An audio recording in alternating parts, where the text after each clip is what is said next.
অনেকদিন হয়েছে এই পাতলা খিচুড়ি খাওয়া হয় না, তো আজকে রেডি নিলাম, কারণ আজকে আমার ননদ আসছে। আমার ননদ আমার হাতে পাতলা খিচুড়ি খুব পছন্দ করে, তো ভাবলাম যে আজকে রান্না করে ফেলি। তো আজকে আমি খিচুড়িটা বাগার দেব, তো কীভাবে বাগার দিচ্ছি সেটা আপনাদের সাথে একটু শেয়ার করি। প্রথমে আমি এখানে একটু তেল দিয়ে নিচ্ছি,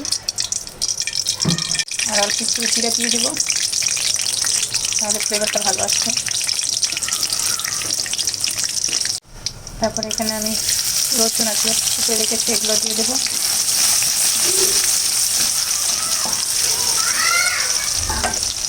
আমাদের ঘরে মোটামুটি সবারই পাতলা খিচুড়ি খেতে ভালো লাগে, তার জন্য কয়দিন পর পরই রান্না হয়।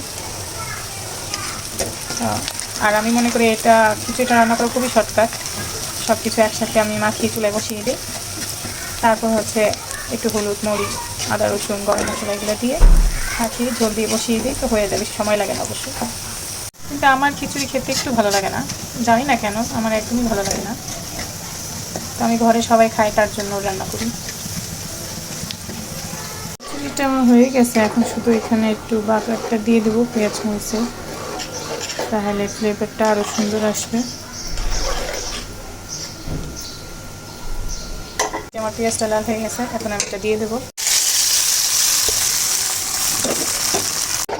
ভালো করে মিক্স করে দিচ্ছি, ভালো মতো যেন সবগুলো সাথে মিক্স হয়ে যায়। খিচুড়িটা রান্না করছি, কিন্তু খিচুড়ির সাথে খাওয়ার জন্য আমি এখানে একটু ভর্তাও করে নিচ্ছি, চিংড়ি মাছের ভর্তা। তো এটা আমি কীভাবে করবো আপনার সাথে শেয়ার করছি। তো এটা আমি প্রথমে আগে ভালো করে ধুয়ে নেবো। আমি খিচুড়ি বাগা দিয়েছি, তো ভাবলাম এটাতে আমি ভর্তাটা করে ফেলি, পেঁয়াজ মরিচটা ভেজে ফেলি। সামান্য পরিমাণে একটু তেল মিশিয়ে গরম হয়ে গেছে, এখন মরিচগুলো দিয়ে দেবো।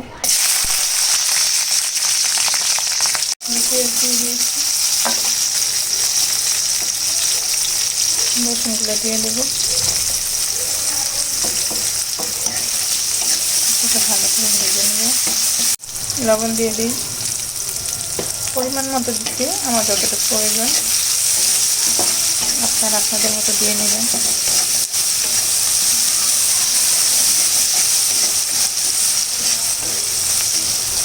এখন মাছগুলো দিয়ে দেবো, ভালো করে ধুয়ে নিয়েছিলাম, তো ভাইজান হয়তো না ধুয়ে দিয়েছি, ভালো করে ধুয়ে দিচ্ছি।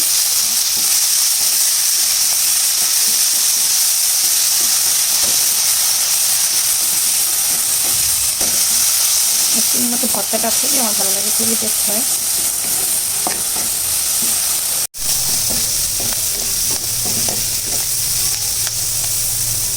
আমার মাছটা ভাজা হয়ে গেছে, এখন এটা ভর্তা করে নেব। আমি এখন ভর্তাটা বেটে নেব, আমার ভর্তা হয়ে গেল। আজকের মতো এখানে বিদায় নিচ্ছি, নেক্সট ভিডিওতে আবার দেখা হবে। আল্লাহ হাফিজ।